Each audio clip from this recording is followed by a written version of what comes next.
सोलारच्या मदतीने 40,000 विद्यार्थ्यांचं जेवण बनवण्यात आलं। एलपीजीवर अवलंबून न राहता सोलारची मदत घेण्यात आली। संभाजीनगरमधील एलपीजी गॅसच्या टंचाईची चर्चा सुरू असताना इस्कॉनच्या अन्नामृत फाउंडेशन स्वयंपाकासाठी सौर ऊर्जा आणि वाफेवर चालणाऱ्या यंत्रणेचा प्रभावी पर्याय उभा केला। तर या आधुनिक प्रणालीमुळे दररोज 35 ते 40,000 विद्यार्थ्यांसाठी कमी गॅसमध्ये अन्न तयार केलं जातं।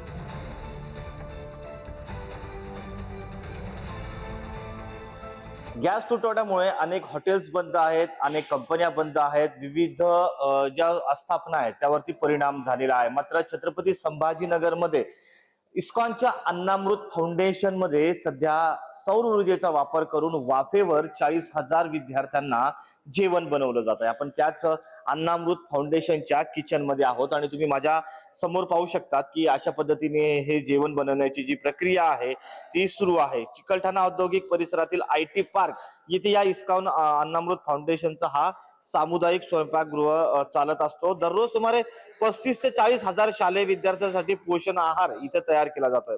शहरातील सुमारे 168 शाळांमधील 38,000 विद्यार्थी आणि 80 बालवाड्यामधील सुमारे 3500 बालकांपर्यंत आहार पोहोचवला जातोय। याशिवाय शासकीय कर्करोग रुग्णालय आणि त्यांच्या नातेवाईकांसाठी दररोज भोजन तयार केले जातात।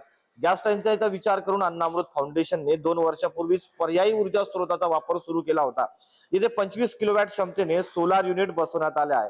वाफेवर चालणारी आधुनिक यंत्रणा या ठिकाणी उभारण्यात आल्याचं चित्र तुम्ही पाहत असाल। या 2 स्टीम बॉयलर, प्रत्येकी 600 किलो क्षमतेचे 7 जॅकेटेड मेगा कूलर आणि इन्सुलेटेड पाइपिंग सिस्टम बसवण्यात आली आहे। या प्रक्रियेत ब्रिकेट इंधन, वीज आणि सौर ऊर्जेचा तिहेरी संगम वापरण्यात आलेला आहे। त्याचाच वरती हे सर्व अन्न शिजवले जाते।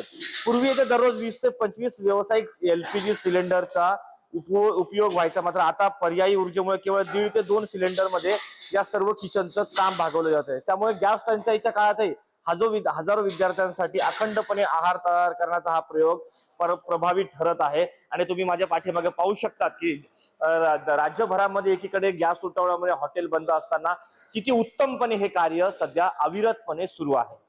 छत्रपती संभाजीनगरहून मी सचिन जिरे, पुढारी न्यूज।